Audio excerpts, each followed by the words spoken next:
Una vez más vamos a abrir nuestras Biblias al capítulo 8 de Romanos en esta mañana, donde seguimos en nuestro estudio acerca de la persona y obra del Espíritu Santo que comenzamos algunas semanas atrás. Vamos a mantener nuestro marcador aquí en este pasaje, va a ser nuestro pasaje ancla, aunque estaremos consultando varios otros pasajes esta mañana. Comenzamos esta serie con el propósito de aclarar las interpretaciones falsas que flotan en el mundo evangélico en cuanto al Espíritu Santo. Muchos de los que se llaman ungidos de Dios, ungidos por el Espíritu Santo, hacen cosas y dicen cosas atribuidas al Espíritu Santo que no tienen nada que ver con el Espíritu. El Espíritu no actúa desordenadamente, por ejemplo. No actúa en forma grosera. No hace que los que representen al Espíritu Santo se manifiesten como personas soberbias o estrafalarias, extrañas, descontroladas en conducta, palabras o actitudes. El Espíritu Santo tiene un objetivo singular: hacer que los hombres sean santos. Por eso se llama el Espíritu Santo. Particularmente si alguien dice que es ungido por el Espíritu Santo. Lo que debe distinguir a esa persona entonces es la santidad en la vida. Eso debe ser. En Isaías capítulo 6, ustedes recuerdan ese pasaje que sin duda muchos de ustedes han memorizado. Este es el coro angelical exaltando a la Trinidad, donde leemos, dice Isaías 6, uno santo, santo, santo es el Señor de los ejércitos, llena está toda la tierra de su gloria. Esta es una referencia a la santidad absoluta del Padre, a santidad absoluta del Hijo y santidad absoluta del Espíritu Santo. El Dios Trino es un Dios santo. Y la función y obra de su Espíritu es producir en los hombres, en nosotros, justamente eso, santidad. Para entender mejor la realidad de la obra del Espíritu Santo, entonces estamos consultando, observando, examinando lo que Pablo nos enseña en el capítulo 8 de Romanos, y hoy nos enfocaremos en los versículos del 14 al 16. Romanos 8, 14 al 16, que voy a dar lectura. Porque todos los que son guiados por el Espíritu de Dios, los tales son hijos de Dios. Hoy estamos hablando de la dirección del Espíritu Santo en nuestra vida. Versículo 15, pues no habéis recibido un espíritu de esclavitud para volver otra vez al temor, sino que habéis recibido un espíritu de adopción como hijos, por el cual clamamos, Abba, Padre. El Espíritu mismo da testimonio a nuestro espíritu de que somos hijos de Dios. Varias referencias ya hemos encontrado en este pasaje, en los primeros versículos del 1 al 13, acerca del Espíritu. Este es el capítulo en la epístola de Pablo a los Romanos, que mejor describe la obra del Espíritu Santo en los redimidos, y estamos observando eso justamente hoy en particular. Pero regresemos, antes de la exposición, regresemos a ese aspecto de la santidad de Dios. Claramente la Biblia describe a Dios como un Dios santo. Si vamos al Antiguo Testamento, numerosos pasajes nos hablan de la santidad de Dios. Particularmente en Levítico encontramos este pasaje que sabemos y Pedro también repite, donde dice el Señor habla a toda la congregación, este es mandamiento de Dios a Moisés, habla a toda la congregación de los hijos de Israel y diles, seréis santos porque yo, el Señor vuestro Dios, soy santo. Y una y otra vez se repite lo mismo a través del Antiguo Testamento. Dios es un Dios santo. Lucas 1:35 nos describe al niño Jesús. Ustedes recuerdan cuando leímos el pasaje como el niño o el santo niño. En Romanos 1:4 describe al Espíritu Santo como el Espíritu de santidad. Cada miembro de la Trinidad, por naturaleza, en esencia, en substancia, es absolutamente santo. Pero lo que observamos en la Escritura, una obra particular del Espíritu Santo en los creyentes, y esta obra entonces es producir santidad creciente en nosotros.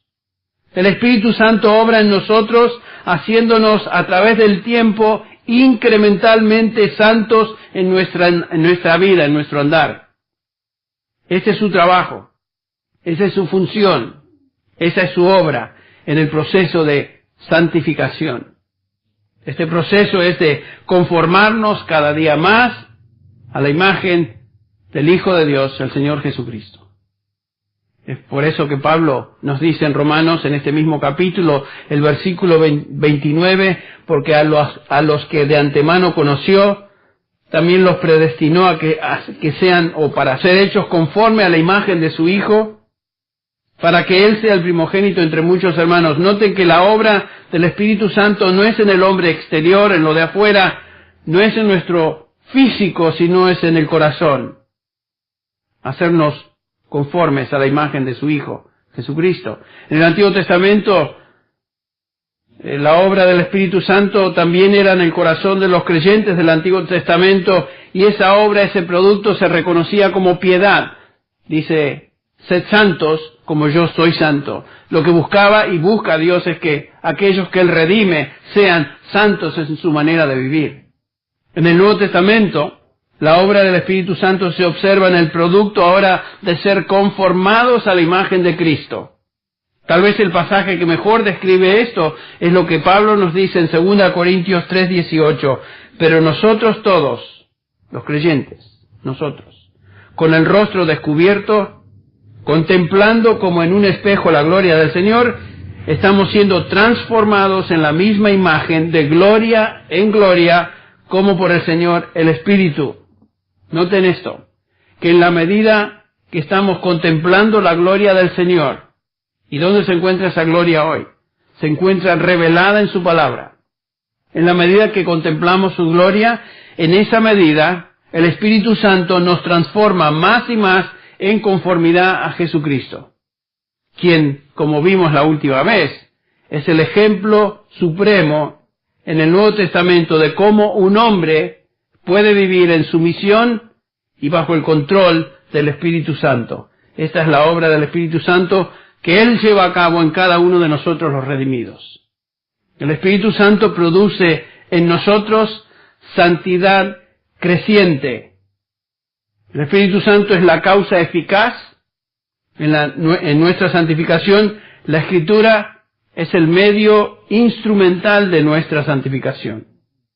Otra manera de decirlo es esto: la santificación progresiva en nuestra vida es la obra de Dios por su Espíritu, quien reside en nosotros, y Dios lleva a cabo esa obra por medio de la verdad revelada en la Escritura. Por eso el Señor Jesús, cuando ora por los suyos, dice: Padre, santifícalos en tu verdad, y agrega: tu palabra es verdad. Debemos entender entonces con precisión la obra del Espíritu Santo, ya que esta obra es el propósito de Dios en la redención. Y es este es el propósito de Dios al redimirnos: crear una humanidad que sea santa, piadosa, semejante a Cristo Jesús. El propósito del Espíritu Santo no es de que tengamos algún éxtasis especial, o que tengamos alguna experiencia especial, o que hablemos palabras que nadie entiende, o que nos tiremos en el piso porque nos dio el ataque de gracia, como algunos le llaman. Esa no es la obra del Espíritu Santo. Eso no lo vemos en el Nuevo Testamento. La obra del Espíritu Santo y propósito de Dios en darnos al Espíritu Santo, repito, es crear una humanidad que sea santa, que sea piadosa, que sea semejante a Cristo Jesús. Esa es la obra del Espíritu Santo. Esta es la meta final de la redención, que seamos como Cristo, que seamos santos. Entonces regresemos al comienzo de la historia de la humanidad. Dios creó a Adán y Eva a su imagen y semejanza, ¿no es cierto? Y Dios los creó para que reflejen su gloria. Capítulo 1 y 2. Y todo iba bien, ¿no es cierto? Hasta que llegamos al capítulo 3. Estaban en un estado de perfección. Llegamos al capítulo 3 y el hombre cae en pecado. Y pierde la gloria de Dios en su vida. Que es justamente lo que Romanos 3:23 nos dice, que todos pecaron y están destituidos ¿de qué? De la gloria de Dios. No alcanzan la gloria de Dios. Esa es la condición de la humanidad caída. Todo el mundo. En nuestra condición natural en la que nacemos y crecemos, no podemos llegar a hacer aquello para lo cual fuimos creados, que es traer gloria a Dios, reflejar su gloria, expresar la gloria de Dios. Para eso fue creado Adán y Eva. Este propósito fue truncado, fue arruinado cuando el hombre cayó en pecado, y su propósito en esta tierra y por siempre fue frustrado, distorsionado y pervertido. El hombre no puede agradar a Dios, no puede traer gloria a Dios en su condición en la cual se encuentra. Es imposible. No podemos hacer entonces lo que fuimos creados para hacer, que es traer gloria a Dios. El hombre no puede traer gloria a Dios, no en su condición natural. No puede agradar a Dios. La única manera de agradar a Dios y cumplir su propósito para nosotros sobre esta tierra es si Él nos hace nuevos, si Él nos rehace, si Él nos crea de nuevo. Y eso es lo que Él hizo justamente cuando nos llamó a salvación, nos hizo nacer de nuevo.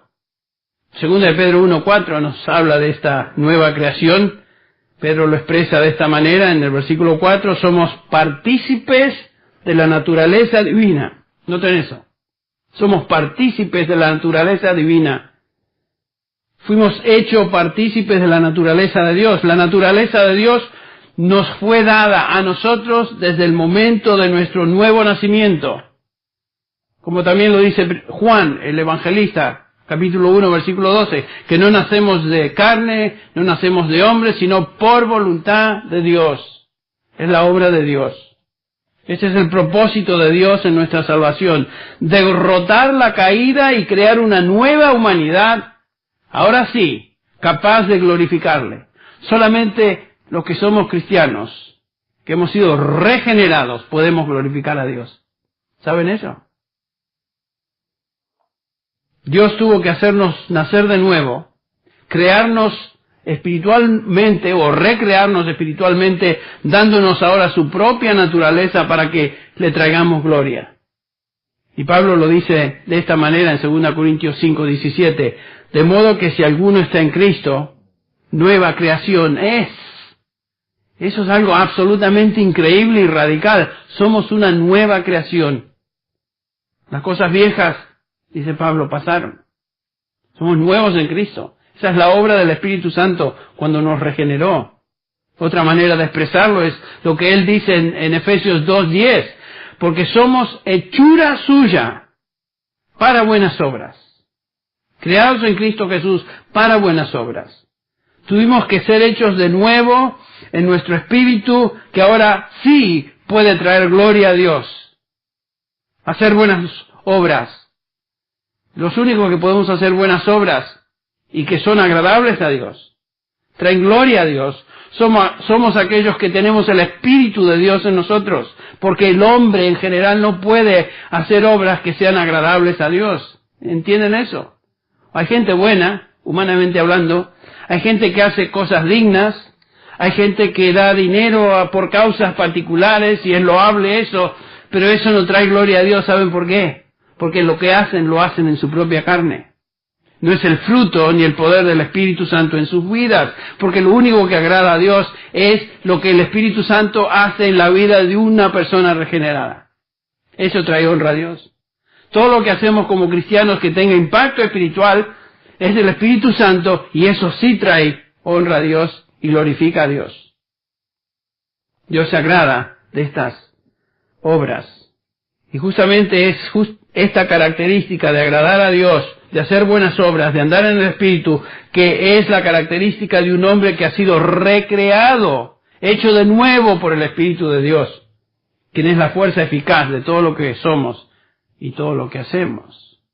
Entonces el propósito de Dios en la redención es tomar a una humanidad de pecadores corruptos que no pueden glorificarle, quienes no tienen la capacidad para agradar a Dios, y tomar a esa raza caída, depravada, inservible para los propósitos de Dios y hacerlos nuevos. Lo único que el hombre recibe en su condición natural y para lo único que sirve es para condenación eterna. para terminar en el infierno, que el Nuevo Testamento describe como, la palabra en griego es Gehenna, que era el lugar del basurero fuera de Jerusalén, donde se echaba toda la basura y se quemaba continuamente. Esa es una analogía, una ilustración del infierno. El hombre simplemente sirve para terminar en ese basurero eterno que es el infierno. Para lo único que servimos, antes de haber sido redimidos. Todo es porque esta humanidad caída, los hombres sin Dios, sin la intervención de Dios, regenerándolos, todos ellos son absolutamente inservibles y dignos de una sola cosa, que es la destrucción eterna. Eso es lo que la Biblia enseña. Palabras duras, ¿no? Es lo que la Biblia enseña. El plan de Dios para la redención o en la redención es rescatar a algunos de esa humanidad perdida y recrearlos, darles nueva vida, regenerarlos, restaurarlos por medio del nuevo nacimiento espiritual y ahora sí hacerlos partícipes de la naturaleza divina, lo cual trae gloria a Dios. ¿Cómo es que un hombre que ha sido restaurado de esa forma se mira, se ve? La palabra es Jesucristo. Una persona que ha sido restaurada, que ha nacido de nuevo, se ve crecientemente y en aumento, más y más, como aquel que es su Redentor, aquel que le salvó, aquel que es Cristo Jesús, el único que llegó a cumplir todo lo que la ley demandaba y lo que Dios quiere que un hombre sea, absolutamente santo. El único que logró eso fue Cristo Jesús. Por eso somos llamados a ser y hemos sido llamados por Dios en nuestra salvación para ser cada día más conformes, de gloria en gloria, a la imagen de su Hijo Jesucristo. Así se ve una persona que es santa. Un cristiano es como Cristo. No a la perfección, pero de gloria en gloria, crecientemente, más y más como Él. No somos como Cristo instantáneamente. Qué lindo sería que el día de nuestra conversión y regeneración, ¡voilá!, somos todos como Cristo Jesús. No. Ahí comienza todo y somos regenerados, somos nuevas criaturas en Él. Nuestra condición delante de Dios es perfecta porque estamos en Cristo Jesús. Pero nuestra condición aquí todavía en esta tierra es una de imperfección. Nuestro espíritu ha sido redimido. Lo que no ha sido redimido todavía es este cuerpo en el cual vivimos y existimos. ¿Por qué hizo Dios eso? ¿Por qué hizo eso Dios? ¿Por qué es que no nos hizo perfectos desde el comienzo? Si usted tiene la respuesta, démela, porque yo no la tengo. No existe respuesta a esa pregunta en la Biblia. Lo que sí sabemos es que esa es la realidad. No nos hizo perfectos desde el momento de nuestra salvación, pero estamos en un proceso de ser transformados en nuestro cuerpo más y más conforme a la imagen de Cristo Jesús. Las palabras de Pablo en Filipenses 3:21, el cual transformará el cuerpo de nuestro estado de humillación, aun este cuerpo en el cual vivimos, en conformidad, noten eso, al cuerpo de su gloria, es algo que todavía es futuro. Estamos siendo transformados de gloria en gloria, y aún nuestro cuerpo será convertido, transformado, conforme al cuerpo de Cristo ya glorificado, pero eso todavía es futuro. Por eso Juan dice, seremos como Él es, porque le veremos tal como Él es. Todavía no. Eso todavía es futuro. Pero esa es la meta de la salvación. Este es el propósito eterno de la redención. Dios se propuso recrear una humanidad que sea como su Hijo Jesucristo para que le trajera gloria. Esa es la meta. Eso es lo que Dios quiere de esa nueva generación, de nosotros, de esa humanidad recreada, que seamos como su Hijo Jesucristo y traerle gloria, lo cual se perdió, el hombre perdió en la caída en Génesis capítulo 3. Gloria incremental aquí, gloria creciente aquí en esta tierra y gloria final, perfecta cuando estemos con Él en su presencia. Otra vez les recuerdo las palabras de 2 Corintios 3:18. Pero nosotros, dice Pablo, nosotros, usted y yo, si somos hijos de Dios, con el rostro descubierto, contemplando como en un espejo la gloria del Señor, estamos siendo transformados. Noten que es un proceso continuo. Estamos siendo transformados en la misma imagen de gloria en gloria, como por el Señor el Espíritu. El Espíritu comienza esta obra en el momento de nuestra regeneración, del nuevo nacimiento, dándonos nueva vida, rescatándonos de nuestra condición de muerte espiritual en camino al infierno, en camino a ese basurero final de los hombres que no creen y rechazan a Dios, que es el infierno, y convertirnos en una nueva creación que ahora puede traerle gloria a Él. Ese es el proceso de santificación. Quiero que veamos algo importante, que aunque ya lo mencioné, deseo subrayar una vez más. Si vamos al Antiguo Testamento, notamos que no existe un pasaje en todo el Nuevo Testamento que nos hable de la santificación como conformidad a Cristo.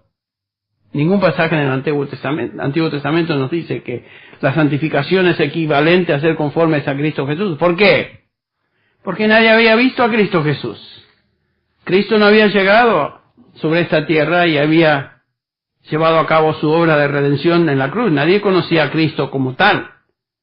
Entonces, lo que vemos en el Antiguo Testamento, que lo que Dios busca es santidad práctica en sus santos, en sus redimidos, imitando a Dios. Por eso leemos en Levítico 27 y 8, santificaos pues y sed santos, porque yo, vuestro Dios, es santo. Eso es lo que busca Dios, la santidad, que seamos como Él. ¿Y cómo es que los creyentes del Antiguo Testamento podían ser como Dios? El versículo 8 dice, guardad mis estatutos y cumplidlos. Yo soy el Señor que os santifico. Noten que la santidad la da el Señor. Pero Dios santifica a los suyos por medio de la obediencia a su palabra. Guardar y cumplir sus estatutos. Lo que vemos otra vez es que el instrumento que Dios usa para santificar a su pueblo, aún en el Antiguo Testamento, es la Escritura, la palabra de Dios, la cual Él había revelado por medio de hombres que escribieron en nombre de Dios y fueron movidos por el Espíritu Santo, dice Pedro, a expresar la voluntad de Dios en su palabra. Dios estaba y está hoy en el proceso de santificar a los suyos por medio del Espíritu Santo, produciendo en ellos características de la familia de Dios. En el Sermón del Monte el Señor Jesús nos dice en el capítulo 5, no lo tienen que buscar, se los leo, capítulo 5 de Mateo, versículo 43 al 45. Habéis oído que se dijo, amarás a tu prójimo y odiarás a tu enemigo. Pero yo os digo, amad a vuestros enemigos y orad por los que os persiguen, para que seáis hijos de vuestro Padre que está en los cielos. Noten que la santificación en el Antiguo Testamento es ser como Dios. La meta de la restauración espiritual es restaurar la imagen de Dios en el corazón de un hombre que perdió eso cuando pecó en su pecado original allá en Génesis 3. Y cuando venimos al Nuevo Testamento, el énfasis no es tanto en ser como Dios, sino en ser como Cristo. ¿Por qué? ¿Es que hay diferencia entre Dios y Cristo? No. El énfasis del Nuevo Testamento tiene que ver con el hecho de que Cristo es la perfecta representación de un ser humano quien es totalmente en su interior como Dios. Por supuesto, Él era Dios. En Juan 1:14 nos dice el evangelista, el Verbo se hizo carne y habitó entre nosotros, vimos su gloria como del unigénito del Padre, lleno de gracia y verdad. La obra del Espíritu Santo es hacer hombres piadosos, hombres que sean como Dios y que sean como, particularmente cristianos hoy, como el Hijo de Dios. Transformar a hombres en la imagen de su Hijo Jesucristo. Lo maravilloso de la vida de Cristo en esta tierra es que podemos ver en vivo qué significa en realidad ser santo como Dios es santo. El único que pudo cumplir eso fue Jesucristo. Por eso Él es la persona, el hombre a quien imitamos. Pablo nos dice, sed imitadores de mí, así como yo soy de ¿quién? De Cristo Jesús. Él es la perfecta representación de Dios sobre esta tierra. Un hombre 100% hombre, 100% Dios, quien se convierte ahora en nuestro ejemplo de cómo vivir una vida santa. Ser como Cristo Jesús. En el Antiguo Testamento, Dios habló de muchas maneras, nos dice Hebreos, ¿no? Particularmente por los autores de los escritos bíblicos. Versículo 1 de Hebreos 1 dice, pero en los últimos días nos ha hablado por su Hijo, a quien constituyó heredero de todas las cosas, por medio de quien hizo también el universo, y Él es el resplandor de su gloria. Noten eso, Jesucristo es el resplandor de la gloria de Dios y la expresión exacta de su naturaleza. Jesucristo fue exactamente como Dios. ¿Cómo es que un hombre o una mujer se ve cuando es santo? Se ve como el Señor Jesucristo. ¿Quieres ser santo y crecer en santidad? Tu modelo es Jesucristo. Él es nuestro modelo. Un cristiano es santo en práctica en la medida que se asemeja día a día a su Señor y su Salvador Jesucristo. ¿Y saben qué? Esa es la obra del Espíritu Santo que Él hace en nosotros, transformándonos de gloria en gloria conforme a la imagen de su Hijo Jesucristo. Toma un tiempo, toma toda una vida, es un proceso, y a veces nos frustramos. Pensamos que, bueno, Señor, yo creo que otra vez resbalamos y tropezamos y no somos lo que queremos ser y luchamos continuamente. Y sin embargo, la obra del Espíritu Santo que comenzó en ese milagro de santificación, continúa llevándolo a cabo hasta el día de Jesucristo, hasta el día que estemos con Él. ¿Se frustrará el Espíritu Santo? ¿Es que Él no terminará su obra? No. La obra que Él comenzó es la obra que también va a terminar. El Espíritu Santo nos hace, nos conforma progresivamente como el Señor Jesucristo. Si alguien dice que es ungido por el Espíritu Santo, si alguien dice yo soy el ungido de Dios, por el Espíritu de Dios, lo que debemos ver en ese alguien es Jesucristo. Debemos ver humildad, no debemos ver soberbia, debemos ver una persona controlada, una persona digna, una persona que manifiesta a Jesucristo, no estas payasadas que se observan, atribuidas al Espíritu, cuando en realidad son el producto de la carne de un hombre. Qué triste. La meta del Espíritu Santo es hacer hombres y mujeres que reflejen en sus vidas que pertenecen a Dios, su Padre Celestial, y también reflejen al Señor Jesucristo, quien es su hermano mayor. Es nuestro hermano mayor, nuestro Señor, nuestro Salvador. Todo esto nos habla de semejanza familiar, ¿no es cierto? Si somos de Dios y pertenecemos a Cristo, vamos a reflejar en nuestras vidas las características de nuestra familia.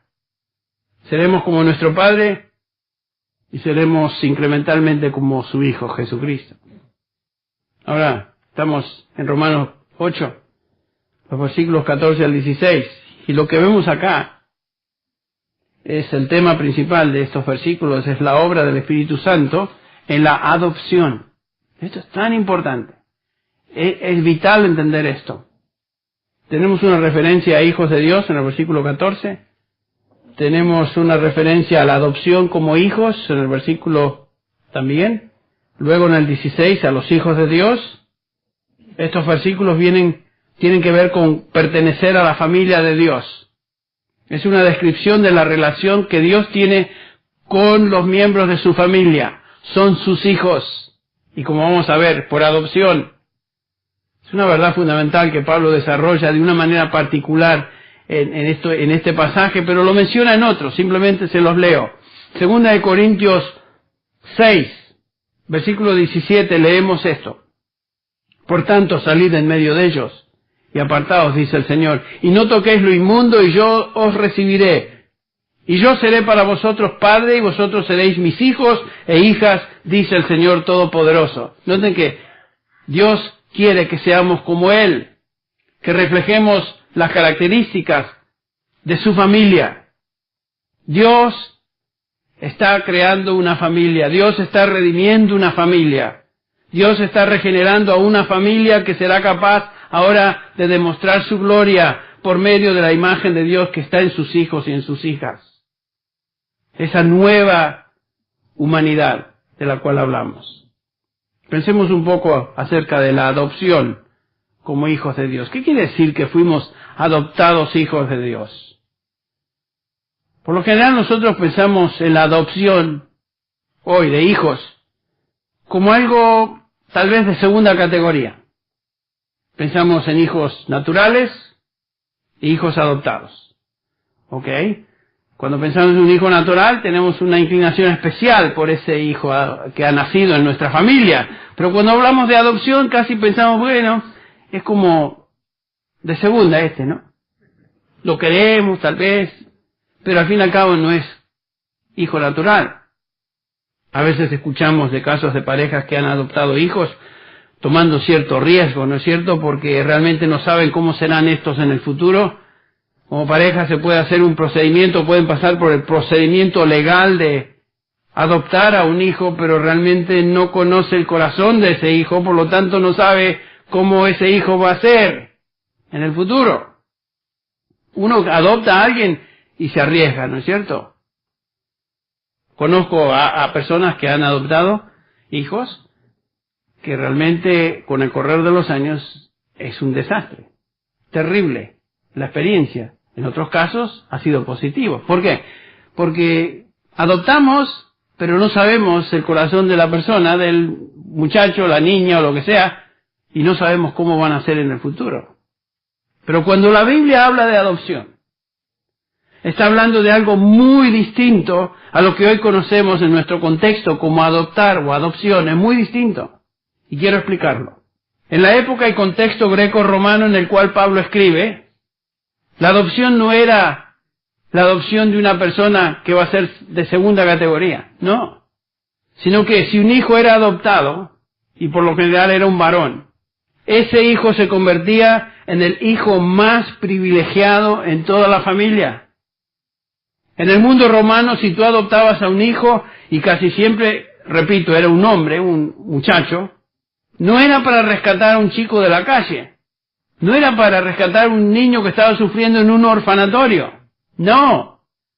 El adoptado era específicamente escogido por el padre de una familia para perpetuar su nombre y que este hijo adoptado se convirtiera en el heredero de todas sus posesiones, a pesar de que tenga hijos naturales. El adoptado era el elegido. El adoptado era el heredero. Alguien adoptaba a un muchacho, un joven, con muchísima capacidad. Y aún sobrepasaba en talento a los propios hijos de uno. El propósito era de adoptar era traer a la familia un joven noble, de buena familia, no un cualquiera, que se convirtiera ahora en el hijo heredero, quien traería honor al nombre del padre adoptivo. Ese era el proceso de adopción en Roma, o en el mundo romano. Muy distinto a lo que tenemos hoy. Y por eso Pablo lo usa, como vamos a ver, como analogía, muy importante. Piensen en nuestra adopción espiritual. Este trasfondo histórico nos ayuda a ver que Dios es quien nos escogió para ser adoptados. En nuestro caso no fue porque éramos más nobles que otros, sino que fue por pura gracia y elección soberana de Dios. Dios nos escogió de entre multitudes y nos prefirió, nos hizo hijos suyos, nos adoptó. Esto es asombroso, nos debe humillar porque no es que Él vio algo muy particular y especial en nosotros. Veamos un poquito más de cómo la adopción romana era en esa época. Se llevaba a cabo de una manera particular. La adopción era un evento muy formal y no era fácil. En la ley romana existía una regla llamada patria potestas, que se refería al poder absoluto que un padre tenía sobre su familia. Era un poder total. Él podía decidir, por ejemplo, el deshacerse de hijos que él no quería, o hijas que él no quería, hasta liquidarlos, quitarles la vida, si él así lo consideraba. Tenía control absoluto sobre cada hijo varón, y aun cuando ese hijo se casara el padre era el que tenía patria potestad sobre él. Él era la autoridad. Me imagino que esto duraba hasta que el padre moría. Y ahora ese hijo sí ya tenía libertad y tenía patria potestad sobre sus propios hijos. Esto hacía de la adopción de un joven de una familia a otra familia que sea algo muy, muy difícil. ¿Cómo es que un padre dejaba que uno de sus hijos sea adoptado por otro padre en otra familia? ¿Cómo pasar de patria potestad de un padre a ser patria potestad de otro? Bueno, tenía que haber negociaciones muy importantes. Había dos pasos básicos. El primer paso era la emancipación del hijo, donde en una ceremonia simbólica se hacía una venta del hijo que sería adoptado. Era toda una ceremonia simbólica. O sea, vendían a cierto hijo para que sea adoptado, pero era simbólico. Se hacía 3 veces. Las primeras 2 veces rechazaba la oferta, hasta que al final el hijo era vendido, entre comillas, era adoptado.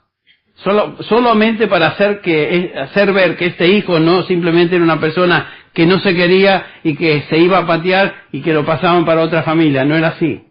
Era muy importante. Entonces el primer paso era la emancipación. El segundo paso era el vindicatio en griego, o vindicación. El padre adoptivo iba delante de un magistrado romano y presentaba el caso legal de transferencia del hijo de la primera familia a su nueva familia, y la adopción era ya completada. ¿Qué sucedía? Y esto es muy importante. 4 elementos debían estar presentes para que la adopción sea completa. Primero, el adoptado perdía todos sus derechos en su familia de origen. Se acabó. A partir de la adopción, este muchacho era completamente cortado, desligado de su vida pasada, y ahora recibía todos los derechos de un hijo legítimo en su nueva familia. Mire, primera situación. En segundo lugar, este joven se convertía en el heredero del nuevo padre. Acuérdense que esta era la razón y el propósito de ser adoptado, para que sea heredero de todo. Él se convertía en el heredero de todo lo que el padre adoptivo poseía, aún por encima de otros hijos naturales que el hombre tuviera. En tercer lugar, la antigua vida del hijo adoptado era completamente borrada. Era como si nunca hubiera vivido antes, como si la adopción era el primer día de su nacimiento. Todo lo anterior ya no importaba. Qué interesante. Y este era un hombre ya, un muchacho. Y en cuarto lugar, ante la ley, el hijo adoptado se convertía en el hijo permanente y absoluto del nuevo padre. Imagínense. ¿No le suena esto como la salvación? Claro que sí. Por eso Pablo utiliza esta analogía. La adopción romana describe exactamente lo que sucede en nuestra adopción espiritual. Este es el concepto que enseña la adopción. Todo lo relacionado a nuestra vieja familia, nuestro viejo padre, que es el diablo, queda terminado.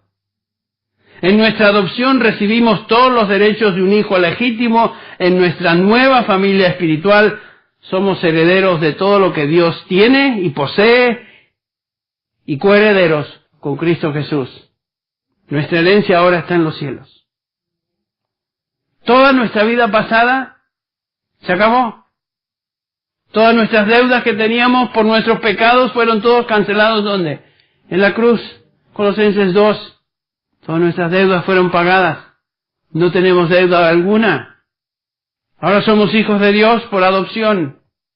Otra cosa, esto es realmente hermoso, pero alguno todavía tal vez estará pensando, bueno, Henry, pero el ser adoptado todavía me da la idea que como que si fuera cosa de segunda, ¿no? Algo superficial. Pero pensemos, si tú adoptas un hijo aquí en la tierra, lo hemos visto, tú no puedes cambiar su naturaleza, ¿no es cierto? Te parecerá excelente el chico, pero tú no sabes. No sabemos cuando adoptamos cómo ese hijo va a crecer, cómo se va a desarrollar. Aunque legalmente ha sido adoptado y es nuestro hijo, no conocemos su corazón, porque esa naturaleza no la conocemos. Es aquí donde la obra del Espíritu Santo es totalmente diferente en la adopción nuestra como hijos de Dios. Esta es la gran diferencia. Noten, somos hechos hijos de Dios por adopción, pero también somos hechos hijos de Dios por regeneración. La adopción nos da el título, los derechos de ser un hijo de Dios. La regeneración nos da la naturaleza misma de Dios. A partir de nuestro nuevo nacimiento, recibimos, por decirlo así, la genética divina. Recibimos la naturaleza de Dios, que ahora reside en nosotros por su Espíritu. El énfasis, entonces, de la adopción bíblica es mostrar que fuimos escogidos por Dios y también nos nacimos de nuevo por el Espíritu de Dios. La adopción habla de elección, de selección, y el comienzo en una nueva familia, de cancelar todo lo que nos ataba a la familia anterior. No solo hemos sido adoptados, sino que también hemos recibido una nueva naturaleza en el nuevo nacimiento. Y ahora cuando vamos a los versículos 14 al 16 de Romanos, en primer lugar notamos esto, que en el versículo 14 Pablo nos dice que fuimos adoptados hijos de Dios porque el Espíritu Santo nos guía. El Espíritu Santo nos guía. Somos guiados por el Espíritu de Dios. Todos los que son guiados por el Espíritu de Dios, dice Pablo, son hijos de Dios. El otro lado de la moneda es que todo el que es hijo de Dios está siendo guiado por el Espíritu de Dios. La primera marca de un hijo adoptivo es que está siendo guiado por el Espíritu Santo. Está siendo dirigido por el Espíritu. Su vida está siendo controlada por el Espíritu. Es una realidad maravillosa que el Espíritu Santo vive en nuestras vidas y nos dirige internamente. El Espíritu Santo nos ha dado desde el momento de nuestra conversión una nueva inclinación, una inclinación distinta. Ha cambiado nuestra voluntad, nuestros deseos, nuestros anhelos, nuestros intereses. Ya no somos lo que éramos antes, no podemos hacer lo que hacíamos antes porque nuestra naturaleza ha sido radicalmente transformada. Tú hacías cosas antes de conocer al Señor. ¿Recuerdas? Cuando vivías ahí en el Mundial. El Señor te regeneró por su Espíritu. Te dio una nueva inclinación. Porque somos débiles en la carne, a veces caemos en hábitos que teníamos antes. Y sucede. Y cuando caes en algún hábito viejo, ¿tú te sientes feliz? No, todo lo contrario, te sientes sucio, te sientes mal. Señor, yo no soy eso. ¿Por qué? Porque tu naturaleza ha sido cambiada por el Espíritu de Dios. Y el Señor está llevando a cabo esa obra de santificación en tu vida.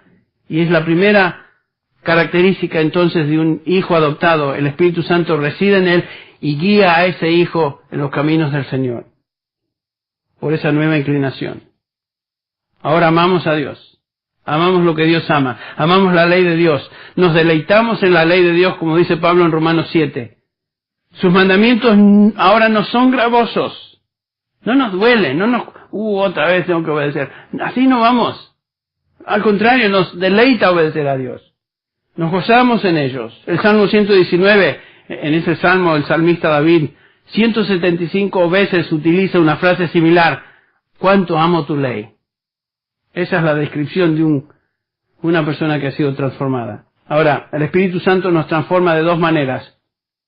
Externamente por medio de la Escritura. Ya lo vimos.